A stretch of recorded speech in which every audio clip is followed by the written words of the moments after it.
directly to more information of my party. देखो मैंने वहाँ किया because I am not taking because he is the in charge of my party. So my party. इसके अंदर चुनावी पारा गर्म है। चुनावी पारा क्योंकि गर्म इस होने की वजह खास है क्योंकि वर्ष 2025 में, माफ कीजिएगा 26 में, इस वर्ष पश्चिम बंगाल विधानसभा का चुनाव हो और ऐसे में चुनाव की तैयारी के लिए हर पार्टी लगातार कोशिश कर रही है और कोशिश इस बात को लेकर के कर रही है कि पश्चिम बंगाल चुनाव में किसी तरह चुनावी फतह किया जाए, चुनावी जीत हासिल किया जाए, लेकिन अब तक ऐसा संभव हो नहीं सका है। तो सवाल उठता है कि आखिर क्या पार्टी जो है, जो बड़ी पार्टियां हैं, उसके लिए वे तैयारियां किस तरह से कर रही है, क्योंकि अभी जो चुनाव हो रहे हैं, देखिए अभी इतनी बड़ी बड़ी कंपनियां जो आप देख रहे हैं, जो चुनावी रणनीतिकार, चुनावी कैंपेन के तौर पर जानी जाती है, उसकी खास वजह यह है कि अभी के जो नेता है, अभी के जो राजनेता है, वे गाँव में नहीं जाते हैं। हाँ, गाँव में जाते हैं पार्टी फंक्शन के दौरान, गांव में जाते हैं कोई सभा के दौरान, लोगों से, अपने लोगों से घिरे रहते हैं, सुरक्षा का एक पूरा लेयर बनाया हुआ रहता है और वे जाते हैं, वहां से चले आते हैं। लेकिन जब चुनाव का वक्त आता है तब वे उन्हीं ग्रामीण लोग, वही सुदूरवर्ती लोगों से उन्हें वोट लेना होता है। तो ऐसे में करते क्या है कि वे अब एक पार्टी, एक कंपनी हायर करते हैं जो उनकी बात, उनके मैसेज को लोगों तक पहुँचा सके और लोगों को जो सबसे बड़ी ज़रूरत है वो उन तक पहुँच सके। बिहार चुनाव में भी ऐसा ही हुआ। बिहार चुनाव में चुनावी राजनीतिकार रहे प्रशांत किशोर, गांव गांव घूम करके उन्होंने अपना चुनावी एजेंडा बनाया, चुनावी घोषणा पत्र तैयार किया और लोगों की बात को समझने की कोशिश की। हालांकि किसी पार्टी के कार्यकर्ता, नेता ने इस बात को समझने की कोशिश नहीं की और जो तमाम मुद्दे, जो तमाम चीज़ें प्रशांत किशोर पार्टी में लेकर आना चाह रहे थे, वे उन चीज़ों को वर्तमान में जो भाजपा और जदयू की सरकार है, उन्होंने इसको घोषणा किया, उसने अमल में लाया। हालांकि आरजेडी भी ने इसकी घोषणा की थी। घोषणा के बावजूद हुआ क्या था कि एक चुनावी समीकरण बिहार में बनता है, चूँकि बिहार में चुनाव जातीय समीकरण के आधार पर वोटिंग ज़्यादा होती है, लेकिन शहरों को छोड़ दिया जाए तो ग्रामीण क्षेत्रों में ज़्यादा देखने को मिलता है। तो इन चीज़ों को देखने को मिला। अब सवाल यहाँ उठा कि जिन चीज़ों को लेकर के प्रशांत किशोर सत्ता में आना चाहते थे, बिहार की विधानसभा के चुनाव में वे जीत हासिल करना चाहते थे, उन चीज़ों को लेकर के सत्तासीन पार्टी भाजपा और जदयू ने इन चीज़ों को लागू कर दिया। पत्रकारों का पेंशन 6,000 से बढ़ाकर 15,000 किया गया, बिजली फ्री कर दी गई, महिलाओं को पेंशन बढ़ाया गया, विकलांगों को पेंशन बढ़ाया गया, विधवाओं का पेंशन बढ़ाया गया। तो ऐसे में सवाल यह उठता है कि सरकार के समक्ष जो चीज़ सामने आने वाली थी, उन चीज़ों को उन्होंने कॉपी पेस्ट कर लिया। होता भी यही है और इसी चीज़ को लेकर के जो चुनावी रणनीति बनाने वाली कंपनियां हैं, उन कंपनियों को इसलिए लगाया जाता है और यही वजह है कि इन कंपनियों की फीस लाखों में नहीं होती है, करोड़ों में होती है। तो यही बात, एक फंडिंग का एक बड़ा मामला आता है कि आखिर इन कंपनियों को राजनीतिक पार्टियां कैसे फंडिंग करती हैं, कहाँ से फंडिंग करती है, किस तरह फंडिंग करती है, कैश में देती है या फिर ऑनलाइन देती है या फिर किसी कंपनी के द्वारा दिलवाती है। तो इन चीज़ों को लेकर घालमेल शुरू हो जाता है और इसकी चर्चा भी इस बार विधानसभा चुनाव में देखने को मिली। आपको बता दें कि यही वजह है कि जो रेड पड़ी पश्चिम बंगाल में, उसको लेकर के भी चर्चा इसी बात को लेकर के है कि मनी लॉन्ड्रिंग के तहत ब्लैक मनी को वाइट करने की कोशिश पश्चिम बंगाल में प्रतीक जैन की कंपनी आईपैक ने किया है। ऐसा आरोप ईडी का है और इसी के तहत प्रतीक जैन के घर पर छापेमारी हुई है। इसी को लेकर के आईपैक कंपनी की कागजात की जांच की जा रही है। लेकिन वही ममता बनर्जी कह रही है कि वे चुनावी रणनीति में एक हमारे हिस्सा है, मेरे आईटी सेल के हेड है, मेरे आईटी सेल को देखते हैं, टीएमसी के जो भी आईटी का काम होता है वो देखते हैं प्रतीक जैन, और इसी को लेकर के बीजेपी उन्हें परेशान करने की कोशिश चुनाव के वक्त कर रही है। यही रेड अब चुनावी महासंग्राम बन चुका है और इस महासंग्राम का हिस्सा जो है वहाँ के लोगों के पास में है और ये हिस्सा कौन बनेगा, आगे क्या होगा, बने रहिए हमारे साथ, देखते रहिए मेरे इस खास डिजिटल प्लेटफॉर्म को। हम आप तक तमाम अपडेट साझा करते रहेंगे, आपके समक्ष रखते रहेंगे।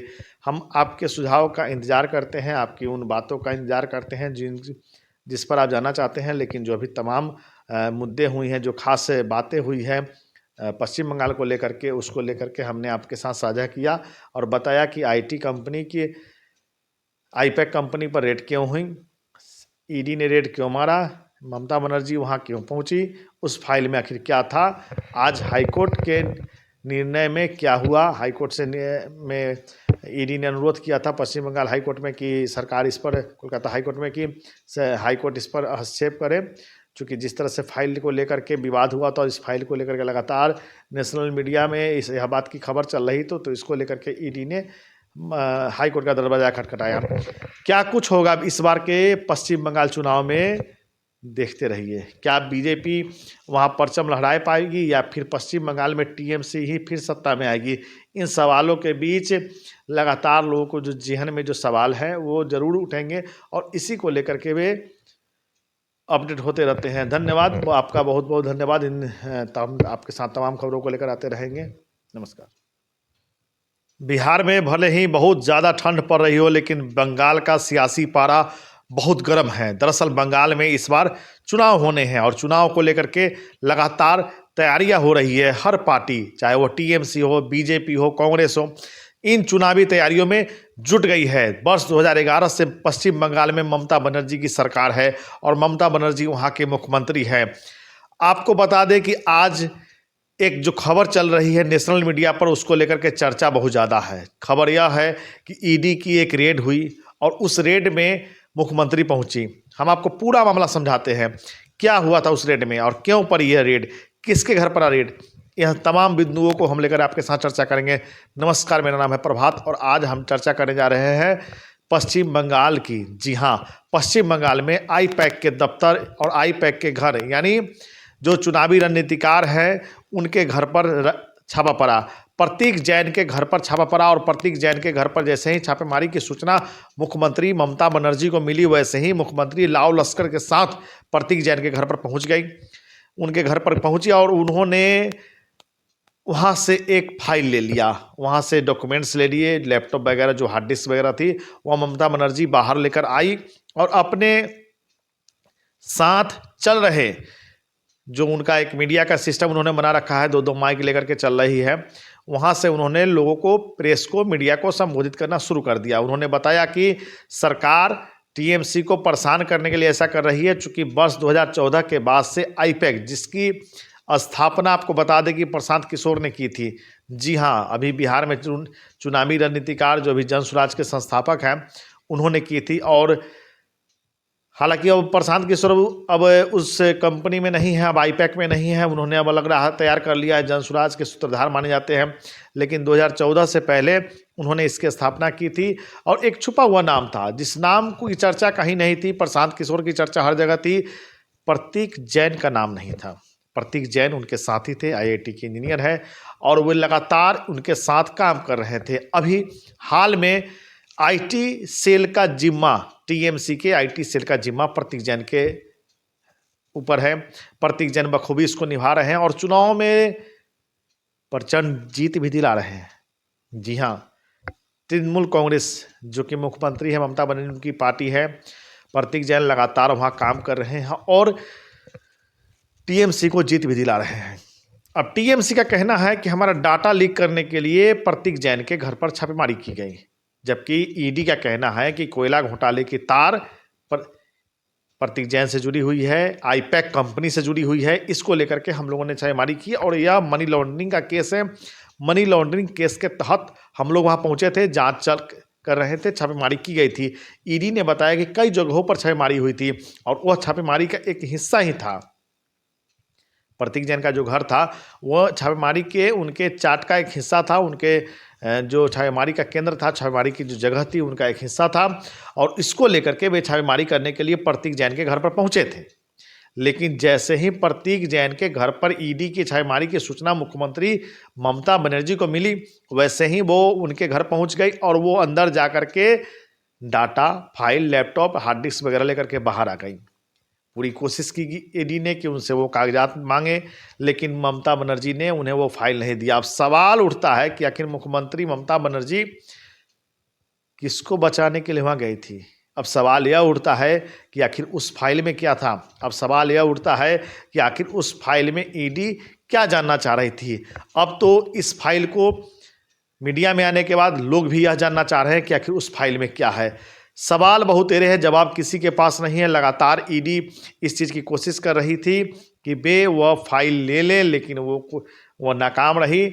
उसके बाद ईडी की रेड प्रतीक जैन के ऑफिस पर भी हुई। हालांकि वहां पर सुरक्षा के तक पुख्ता इंतजाम थे और इसकी जानकारी ईडी को मिलने के बाद पूरी तरह से चाक चौबंद व्यवस्था थी, जहां से कुछ फाइलों को ममता बनर्जी वहां पर कार्यालय भी पहुंची और वहां से नहीं ले पाई, लेकिन उनके एक अधिकारी एक मोटा सा फाइल लेकर के मुख्यमंत्री के गाड़ी में रखते हुए दिखे। यह तमाम खबरें मीडिया में लगातार चलती रही है। आज हाईकोर्ट में ईडी ने एक याचिका दायर की और उन्हें हस्तक्षेप के लिए माननीय हाईकोर्ट से अनुरोध किया है। अब इन सब के बीच सवाल यह उठता है कि आखिर इस रेड के मायने क्या है। ममता बनर्जी का आरोप है कि यह पूरी तरह से राजनीति से प्रेरित है। पश्चिम बंगाल चुनाव जीतने के लिए बीजेपी ऐसा षड्यंत्र कर रही है। मोदी और शाह के खेल पर ऐसा षड्यंत्र रचा जा रहा है, जबकि ईडी ने इस बात से साफ इनकार कर दिया। उसने कहा कि कोयला घोटाले की जांच की जा रही है। कोयला घोटाले की जांच के दौरान यह एक रूटीन वहाँ पर छापेमारी थी। छापेमारी का वो एक हिस्सा था जिसके तहत प्रतीक जैन के घर पर छापेमारी हुई है। प्रतीक जैन आईपैक कंपनी के मुखिया है और वो फिलहाल वर्तमान में टीएमसी के चुनावी रणनीतिकार एवं आईटी सेल के वे मुखिया भी हैं। अब ऐसे में सवाल यह उठ रहा है कि आखिर इन सब के बीच गोल गोल घूम करके जो ये लड़ाई है वो लड़ाई राजनीति का रूप क्यों ले रही है। ऐसे में सवाल उठना लाजमी है, क्योंकि जिस तरह से इस फाइल को लेकर के चर्चा है और चर्चा इस बात की कि आखिर ममता बनर्जी किससे बचाना चाह रही है। क्या वजह रही है कि प्रतीक जैन के घर पर छापेमारी हुई, क्या वजह है कि आईपैक कंपनी के मुखिया प्रतीक जैन के यहाँ पहुँच करके ममता बनर्जी ने उस फाइल को ले लिया। इन तमाम सवालों के जवाब आने वाले समय मिलेंगे, लेकिन इतना जान जाइए कि इस बार के पश्चिम बंगाल के विधानसभा चुनाव में जो कुछ तैयारियां थी, जो कुछ कागजात थे, ऐसा आरोप लगा रही थी ममता बनर्जी कि वे जानना चाह रही थी बीजेपी ऐसा इसलिए कर रही थी कि वे पश्चिम बंगाल का चुनाव नहीं जीत पा रही है। कई वर्षों से कई बार तैयारी बीजेपी ने कोशिश की, लेकिन वे पश्चिम बंगाल में अपना सिक्का नहीं जमा सके।